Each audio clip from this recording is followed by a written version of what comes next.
genre I'm using for this movie, starring a bunch of different actors. You have Sacha Baron Cohen, Eddie Redmayne, Joseph Gordon-Levitt, Mark Rylance, Michael Keaton. You've got a lot of people in this movie. And this movie tells the story of this group of people known as the Chicago 7 who came to Chicago as part of this Democratic Party in the year 1968, and they are now under trial facing a 10-year prison sentence for these riots against police officers that the police are accusing them of starting. Led to a lot of violence, led to some bad injuries, even some deaths. So now these people are trying to prove their way innocence out of the riots that unfolded. This is a movie that came out on Netflix a few months ago. I want to say it was back in, September, maybe even October. I'm not really too sure. It was one of those movies that kind of just slid under my radar, but as I was reflecting on the year, I was like, when was the last time I saw like a really great movie? Since movie theaters are still kind of hit and miss with, what could be playing, whether or not they could be open, I was really looking through some, online streaming services to see what could be out there that's got a lot of good reviews. I did hear some promising things about this movie, so I decided to open up my Netflix account and check it out. I am so happy I did not let this movie slide under my radar, because The Trial of the Chicago 7 is awesome. This is a great movie. It's just a well-made movie. It's entertaining. This is the type of Oscar movie, like Oscar bait movie, that could get, be nominated for a bunch of Academy Awards, that modern day people like you and me will still enjoy and still really get something out of it. In my opinion, it's not very often we find movies like that. First of all, the performances all across the board are great. Sacha Baron Cohen, I really thought was awesome in this movie. It's different seeing him in a role outside of things like Borat, but I thought the character he played, even though it's actually based off a real person, I thought it really suited him. And he's passionate, he's vulgar, he's crude, when trials are going on, he's making inappropriate jokes at wrongly advised times. It's not like to the outrageous extent that, you see Borat or some characters do, but it is still in the area of Sacha Baron Cohen's specialty, and it was to a degree where I'm like, I think a real person would act like that. Someone with those viewpoints and that sense of humor would probably do that. And God knows I've said things that have offended people and then laughed about it. It's just a role that I feel like really fits Sacha Baron Cohen's strengths as an actor, and I really saw him shine in this movie. Joseph Gordon-Levitt I also thought was a really interesting character for this movie, because he is playing the lawyer that is trying to prosecute the Chicago 7. And what I liked seeing in his character is the fact that he is put on this case to send these people to jail, even though he doesn't generally believe that they're criminals. He kind of comes from that centrist point of view. It's like, these people are really vulgar, and, I don't maybe necessarily agree with how they try to get their message across, but I don't believe they're criminals. I think there is more of the story to be told. I don't believe these people deserve a 10-year prison sentence. But because it's his job, because he's been brought onto this case, he has no choice but to put them in jail, or at least attempt to do that. I really appreciate seeing that in his character, because it illustrates, like, even though he may not totally hate these people, this may not be like a passionate case for him, like, oh, you people did this or you did that.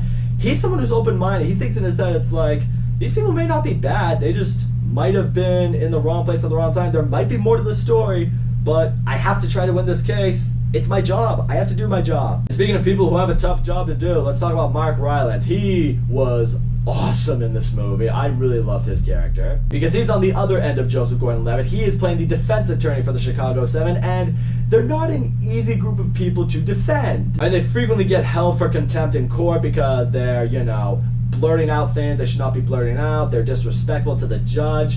And, they're not making Mark Rylance's life easier. There are so many times he's talking with them, after the trial or even during the trial itself, and he's saying to these guys, like, look, I understand you're passionate, I understand you have your viewpoints, I understand you do not believe you were the ones who started this violent riot, but I really need you people to shut the fuck up if I'm gonna help you. You could really sense his frustration. I like seeing the way his character was able to handle it, because honestly, if I was an attorney representing that group of people, eventually I'd probably just cut them loose, be like, you know what, you guys are just too much. I appreciate seeing that. When you're a lawyer and you gotta defend people who are unstable, you need to really have thick skin, and I like seeing Mark Rylance's side of that.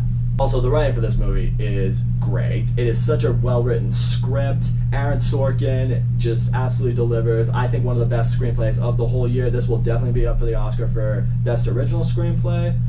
Well, I don't know. It's based off a true story, but I don't know if it would be best adapted screenplay in that case. Point is, the screenplay is awesome, and it's going to be up for an Oscar. Dialogue between the characters, it feels passionate, it feels intense, it feels real. It's not necessarily like a Tarantino screenplay, like the kind you're going to quote and talk about with your friends all the time, but it's the kind that just really sucks you into the movie. Like, you want to hear what each of these characters have to say because the writing for them is great. It's not always the easiest thing to do to keep an audience engaged in your movie when it's just a lot of people talking. So when you can do that with your screenplay, that's saying something. Also, this movie just flows really, really well. I mean, it's a really fast-paced movie. Stuff's always happening. Like, even when it's just people talking in a trial or in a courtroom or anything like that, it's never dull, it's never boring, it's never dry. I also think really assisted this movie was the way it told its story. Obviously you have this trial that's underway, and when people are brought up for questioning, you know, they talk about certain events that happen, and what I appreciate is the movie goes back to various points of these flashbacks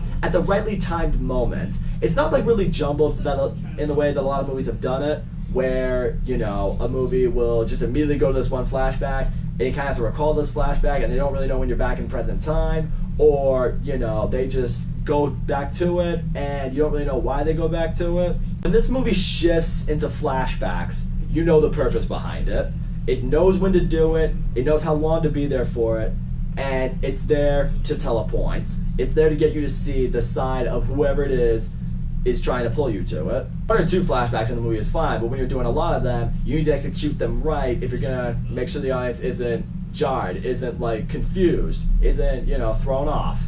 This movie did that very, very well. Also, I will say this right now, I don't know if this was intentional or not, but this movie definitely got released at a very conventional time in definitely US history, in light of the things that have been going on with, you know, police matter, and this is in no way my way of saying, you know, police matter bad or anything like that, but it's definitely been a time where there's been a lot of tension between them and, you know, certain groups of people.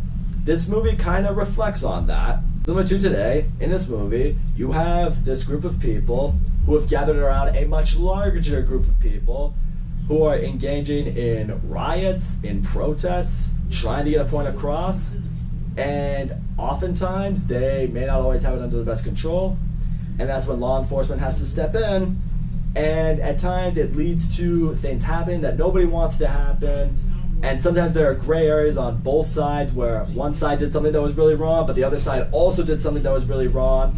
And I will say, because of that, certain people who maybe that kind of area hits home with them may not enjoy this movie as much. They may feel like it could be slander against them. I certainly didn't take it that way, but I do think because of the way 2020 has been for a lot of us, for multitude of reasons, this movie could feel a little too real for some people. And as a result, some people may be turned off by that. But all in all, I gotta say, the Trial of the Chicago 7 is fantastic. The performances across the board are all excellent. I think at least 1 or 2 people are gonna be up for an Oscar. Eddie Redmayne could probably be up for the Oscar for Best Supporting Actor. He was really great in this movie. I love the vulnerability in his character and the fear in his character. It has maybe the best screenplay I've heard all year. It has some of the best pacing I've seen in a movie all year. The message in this movie really does hit home, for better or for worse. And in the end, this is one of the best movies I have seen in quite a while. If you have a Netflix account, I strongly urge you check it out.